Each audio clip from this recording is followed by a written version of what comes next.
Halo sobat-sobat, dimanapun berada, salam sejahtera, salam sehat selalu. Video saya kali ini membahas tentang arti dan makna kata Tuhan. Untuk membahas lebih lanjut, saya mencoba ambil literatur dari internet langsung, yaitu situs wikipedia.com, kemudian ensiklopedia gereja, dan Kamus Besar Bahasa Indonesia. Oke teman-teman, pembahasan saya mengupas dulu dari sisi etimologi bahasa dan sejarahnya. Tuhan adalah asal kata dari kata tuan. Tuan adalah berasal dari bahasa Melayu.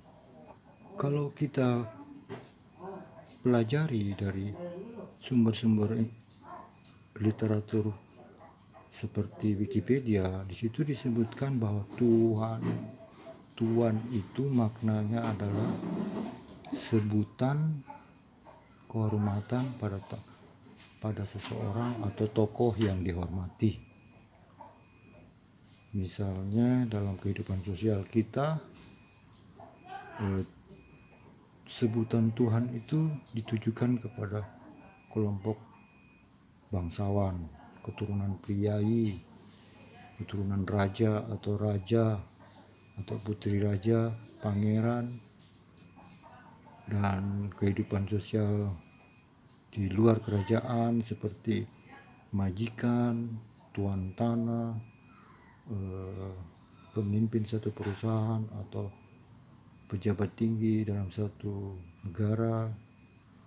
Zaman dahulu, kata tuan itu sering digunakan untuk menyebutkan penghormatan kepada orang yang dihormati itu. Saya kasih contoh, misalnya makna kata Tuhan itu adalah sebagai pemilik kuasa atau yang berkuasa. Orang-orang yang berkuasa biasanya dipanggil tuan atau diberi gelar tuan, disebut tuan. Misalnya raja kan berkuasa atas pemerintahannya, atas kerajaannya, sehingga ia oleh penduduknya diberi gelar, dipanggil tuan raja A, misalnya tuan raja Sulaiman, tuan raja apa saja nama dari raja-raja itu. Nah, tuan ini dalam bahasa Inggris disebut lord. Kemudian dalam perkembangannya, pertama kali menggunakan kata Tuhan itu adalah pertama kali adalah bersumber dari Alkitab terjemahan bahasa Melayu. Kalau kita bisa lihat dari literatur Wikipedia, kata tuan itu dipakai untuk padanan kata terjemahan Alkitab bahasa asli Yunani, yaitu Kitab Perjanjian Baru bahasa Yunani, yang menyebut Kyrios itu untuk rujukan kepada Yesus Kristus. Kyrios seringkali disebutkan berulang-ulang dalam Kitab Perjanjian Baru itu dalam bahasa Yunani, yang memberi penghormatan kepada Yesus Kristus. Nah, ahli bahasa dari Belanda yaitu Melchior Ledecker pada tahun 1733 itu, ia bersama sastrawan Melayu Abdul Qadir Munsyi itu menggunakan kata tuan pertama kali bersumber dari terjemahan pertama yang dikarang oleh yang dibuat oleh Brouwerius 1688, kemudian diteruskan oleh Ledecker. Itu menggunakan kata Tuhan, kemudian merubah kata Tuan itu ditambahi huruf H menjadi Tuhan. Mengapa Ledecker menggunakan pengembangan kata ini dari Tuhan ke Tuhan, Tuhan, Han. Karena ia beranggapan bahwa sebutan gelar kehormatan kepada manusia itu kan manusia ciptaan. Sedangkan sebutan gelar kepada Yesus kan bukan manusia ciptaan, tapi berasal dari roh atau firman dari Sang Pencipta. Jadi Yesus bukan manusia ciptaan. Ia pantas diberi gelar Kyrios dalam bahasa Yunani, atau diterjemahkan menjadi Tuhan. Jadi ada perbedaan makna Tuhan dan kata Tuhan. Walaupun kedua kata ini sebenarnya sama maknanya, yaitu sebuah penghormatan kepada orang yang berkuasa atau orang yang memiliki sesuatu yang ia bisa memberi kuasa, atau dia punya hak untuk menguasai kepemilikan itu. Misalnya dia kuasa memiliki tanah, jadi disebut Tuhan tanah. Nah, itu menurut Ledecker itu kan kalau padanan kata Tuhan dipakai dalam Alkitab Perjanjian Baru itu adalah sebutan manusia insani, manusia diciptakan. Sedangkan Yesus tadi dipakai sebagai sebutannya dalam bahasa Alkitab Yunani, Alkitab Melayu menjadi Tuhan, Tuhan itu kan sebagai sebutan gelar manusia ilahi. Disinilah letak pertama kali penggunaan kata Tuhan itu untuk terjemahan Alkitab bahasa Melayu, yang diambil dari sumbernya dari Alkitab Yunani. Jadi tadinya Kyrios berubah menjadi padanan katanya Tuhan, kemudian menjadi Tuhan. Jadi poinnya, Tuhan itu bukan sebutan kepada pencipta, atau Tuhan sama dengan pencipta atau Sang Maha Kuasa. Inilah sejarah pertama kali penemuan kata Tuhan itu. Ini yang sekarang saat ini menjadi dilema, karena di zaman sekarang ini pengembangan bahasa itu, kata Tuhan setelah Indonesia merdeka digunakan oleh Kamus Besar Bahasa Indonesia dengan menyebut memaknai kata Tuhan itu adalah satma yang supernatural yang merujuk kepada Sang Pencipta. Nah, inilah perbedaan pengertian dan maknanya. Poinnya letaknya di sini yang membuat begitu besar pengaruhnya untuk kita umat manusia yang berbeda ajaran ini memahaminya secara detail. Ada silang pendapat. Ajaran Kristen tetap mengacu kepada Kyrios atau gelar Tuhan untuk merujuk kepada Yesus, tapi bukan Yesus datang ke dunia bukan sebagai pencipta, tapi sebagai penyelamat, juru selamat yang datang ke dunia, diberi gelar Tuhan. Nah, bagaimana dengan ajaran teman-teman kita di Islam? Sampai saat ini mereka masih berpandangan bahwa Tuhan itu Sang Pencipta. Kita bisa lihat kan kenyataan dalam kehidupan kita sehari-hari, ada pertentangan. Bahkan teman-teman Muslim sering mengkritik umat Kristen dengan menyebut Kristen itu menyembah Tuhannya 3. Padahal sebenarnya ini suatu pemahaman yang keliru. Tuhan disebut Sang Pencipta. Sinilah letak perbedaannya. Saya bisa kupas selanjutnya ini dengan saya sampaikan secara slide, dengan slide di gambaran video ini, supaya kita bisa benar-benar memahami arti kata Tuhan itu dan sumbernya dari bahasa apa. Baik sobat-sobat, saya petik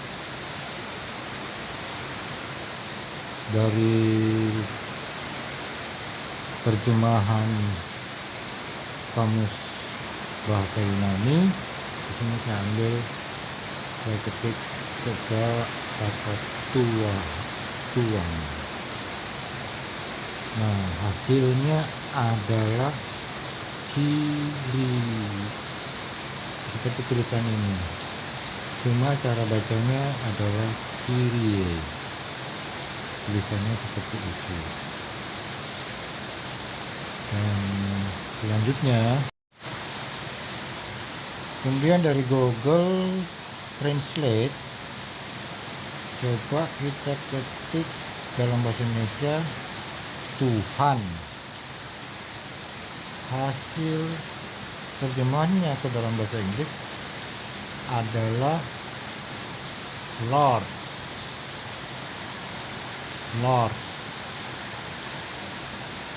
Jadi sudah ada perbedaan istilah sebutan. Tuhan menjadi Lord. Lalu kita coba lagi di Google Translate dari bahasa Yunani ke Inggris. Kita tulis tadi bahasa Yunani Kyrie, tulisannya seperti itu.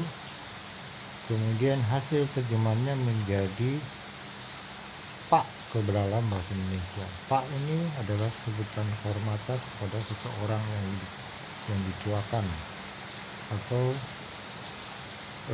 penghormatan kepada siapapun laki-laki. Kita lanjutkan dengan terjemahan Google Translate dari bahasa Indonesia ke bahasa Inggris untuk kata sesembahan, sebutan yang disembah, yaitu Allah. Allah itu diterjemahkan menjadi God dalam bahasa Inggris. Jadi sudah jelas ada perbedaan nama Sang Pencipta, nama sesembahan dengan gelar kehormatan. Lalu kita coba tambahkan imbuhan dalam satu kata dalam bahasa Inggris, yaitu the Lord. The Lord diterjemahkan ke dalam bahasa Yunani, tulisannya seperti ini. Bacanya Kyrios. Jadi jelas ada perbedaan antara Kyrios dan God. Jadi saudara-saudara, dalam bahasa Inggris itu sudah bisa membedakan Tuhan itu sendiri dengan Tuhan. Tuhan itu diartikan sebagai Lord, sedangkan Tuhan dengan imbuhan H di tengah itu dalam bahasa Inggris juga ada tambahan imbuhan the di depan kata Lord. Jadi the Lord, Tuhan itu sama dengan the Lord, sedangkan Tuhan Lord saja. Ada satu lagi kata sakral dalam bahasa Inggris, yaitu God. God dalam terjemahan bahasa Indonesia adalah Allah, atau sebutan Sang Pencipta, sebutan sembahan manusia dalam ajaran agama Islam atau Kristen. Jadi sini kita bisa membedakan Tuhan, Tuhan, dan Allah. Tuhan itu the Lord, Allah itu God. Ini yang kalau di bahasa Indonesia membingungkan, karena belum ada perbenaran kata yang berbeda antara Tuhan dan Sang Pencipta. Dalam bahasa Indonesia, perbenaran bahasa Indonesia, Tuhan dan Sang Pencipta itu diartikan sama. Jadi Tuhan merujuk kepada saat yang supernatural, merujuk kepada Sang Pencipta. Jadi ketiga kata ini dalam perbenaran kata bahasa Indonesia dengan bahasa Inggris atau bahasa lainnya sudah berbeda.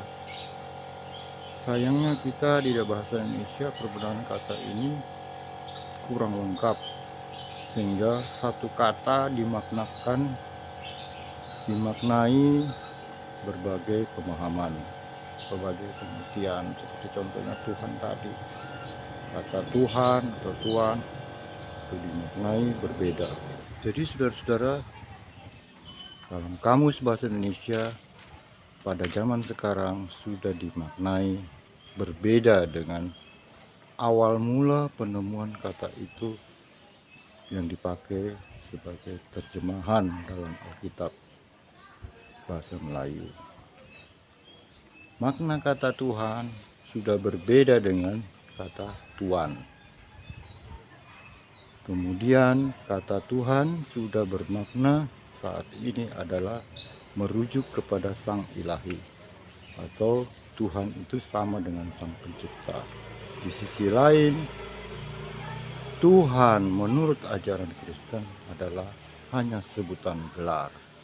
Ini yang membuat kita akhirnya berkesimpulan bahwa kalau kedua kata ini tidak segera disempurnakan, diartikan maknanya jadi satu, akan berlarut-larut dilema kesalahpahaman tentang makna arti kata Tuhan.